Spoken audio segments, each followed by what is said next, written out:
ജെറമിയ പ്രവാചകന്റെ പുസ്തകത്തിൽ നിന്നുള്ള വായന 1-ാം അധ്യായം 13 മുതൽ 19 വരെയുള്ള വചനങ്ങൾ. നീ ഭയപ്പെടേണ്ട, കർത്താവ് നിന്റെ കൂടെയുണ്ട്. നിന്നോട് യുദ്ധം ചെയ്യാൻ വന്നാൽ അവർ വിജയിക്കുകയില്ല. 13-ാം വചനം. കർത്താവ് വീണ്ടും എന്നോട് ചോദിച്ചു, നീ എന്തു കാണുന്നു? ഞാൻ പറഞ്ഞു, തിളയ്ക്കുന്ന ഒരു പാത്രം വടക്കുനിന്ന് ചരിയുന്നത് ഞാൻ കാണുന്നു.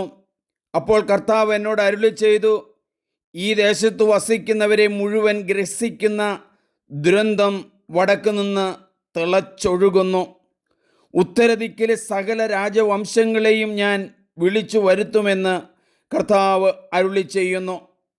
അവർ ഓരോരുത്തരും വന്ന് തങ്ങളുടെ സിംഹാസനം ജെറൂസലേമിൻ്റെ പ്രവേശന കവാടങ്ങളിലും ചുറ്റുമുള്ള മതിലുകളുടെ മുമ്പിലും യൂദായുടെ നഗരങ്ങൾക്ക് മുമ്പിലും സ്ഥാപിക്കും. അവർ ചെയ്ത എല്ലാ ദുഷ്ടതയ്ക്കും ഞാൻ അവരുടെ മേൽ വിധി പ്രസ്താവിക്കും. അവർ എന്നെ ഉപേക്ഷിച്ച് അന്യദേവന്മാർക്ക് ധൂപമർപ്പിച്ചു, സ്വന്തം കരവേലകളെ ആരാധിച്ചു. നീ എഴുന്നേറ്റ് അരമുറുക്കുക. ഞാൻ കൽപ്പിക്കുന്നതൊക്കെയും അവരോട് പറയുക. അവരെ നീ ഭയപ്പെടേണ്ട. ഭയപ്പെട്ടാൽ അവരുടെ മുമ്പിൽ നിന്നെ ഞാൻ പരിഭ്രാന്തനാക്കും. ദേശത്തിനു മുഴുവനും യൂദായിലെ രാജാക്കന്മാർക്കും പ്രഭുക്കന്മാർക്കും പുരോഹിതന്മാർക്കും ദേശവാസികൾക്കുമെതിരെ അപ്രതിരോധ്യമായ നഗരവും ഇരുമ്പ് തൂണും പിച്ചളവാതിലുമായി ഇന്ന് ഞാൻ നിന്നെ ഉറപ്പിക്കും. അവർ നിന്നോട് യുദ്ധം ചെയ്യും, എന്നാൽ വിജയിക്കുകയില്ല. നിന്റെ രക്ഷയ്ക്ക് ഞാൻ കൂടെയുണ്ട് എന്ന് കർത്താവ് അരുളി ചെയ്യുന്നു. ഇസ്രായേൽ ജനത അടിമത്തത്തിലേക്ക് പോകുന്നതിനു മുമ്പ് ജെറമിയ പ്രവാചകന് കിട്ടുന്ന ദർശനമാണ്. വടക്കുനിന്ന് രാജാക്കന്മാർ വന്ന് ജെറൂസലേം കവാടത്തിൻ്റെ മുമ്പിൽ അവരുടെ കിരീടങ്ങൾ ഇടും എന്നു പറയുന്നത് ആ രാജ്യം കീഴടക്കുന്നതിനെക്കുറിച്ചാണ് പറയുന്നത്. ഒരിക്കലും ജെറൂസലേമിനെ കീഴടക്കുകയില്ല എന്ന് വിശ്വസിച്ചിരുന്ന ഇസ്രായേൽ ജനത കീഴടക്കി ബാബിലോൺ രാജാവും തുടർന്ന് പലരും. യുദ്ധത്തിൻ്റെ കാഹളങ്ങൾ അവിടെ മുഴങ്ങി. ഒരിക്കലും നഷ്ടപ്പെടുകയില്ല എന്ന കരുതിയ രാജ്യം നഷ്ടപ്പെട്ടു. 2023 ഒക്ടോബർ 7-ാം തീയതി ജെറൂസലേമിലേക്ക് ഹമാസിൻ്റെ ഭീകരർ കയറുകയില്ല എന്ന് കരുതിയിരുന്നതാണ്. കയറി. ഒരിക്കലും നഷ്ടപ്പെടില്ല എന്ന് കരുതുന്നവരെ, തകർന്നു പോകില്ല എന്ന് കരുതുന്നവരെ, ഏത് നിമിഷവും നിങ്ങൾ തകർന്നു പോകും. ജെറമിയായുടെ ഈ വചനം കേൾക്കുക.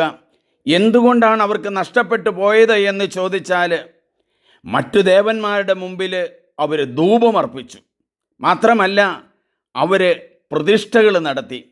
യഹോവയെ ആരാധിക്കുന്നതിന് പകരം, യഹോവയെ സ്തുതിക്കേണ്ടതിന് പകരം മറ്റു വഴികളിലൂടെ പോയി എന്നാണ് ജെറമിയ പ്രവാചകൻ പറയുന്നത്. നമുക്ക് പ്രാർത്ഥിക്കാം. ദൈവമേ, അങ്ങയുടെ തിരുമുമ്പിൽ എളിയ മനസ്സോടെ ഞങ്ങൾ വരുന്നു. ഒരിക്കലും തകരുകയില്ല എന്ന് കരുതിയ ഇസ്രായേൽ ജനതയെ നെബൂഖദ്നേസർ രാജാവ് വന്ന് ആക്രമിച്ച് കീഴടക്കുന്നത് BC 537 ഞങ്ങൾ അറിയുന്നു. എത്ര ഉയർന്നാലും എത്ര വളർന്നാലും ഏത് നിമിഷവും തകർന്ന് തരിപ്പണമാകും. ഈ ദിവസങ്ങളിൽ മിയാൻമാറിലുണ്ടായ ഭൂകമ്പം നോക്കുക. എത്രയോ നിലകളുള്ള കെട്ടിടങ്ങൾ തകർന്നു. ദൈവമേ, ഈ തകർച്ചകൾ കണ്ട് അനുതാപത്തിലൂടെ കടന്ന് അങ്ങയുടെ സന്നിധിയിലേക്ക് വന്ന് ആരാധനയും സ്തുതികളും അർപ്പിക്കാൻ ഞങ്ങളെ ശക്തിപ്പെടുത്തണമേ.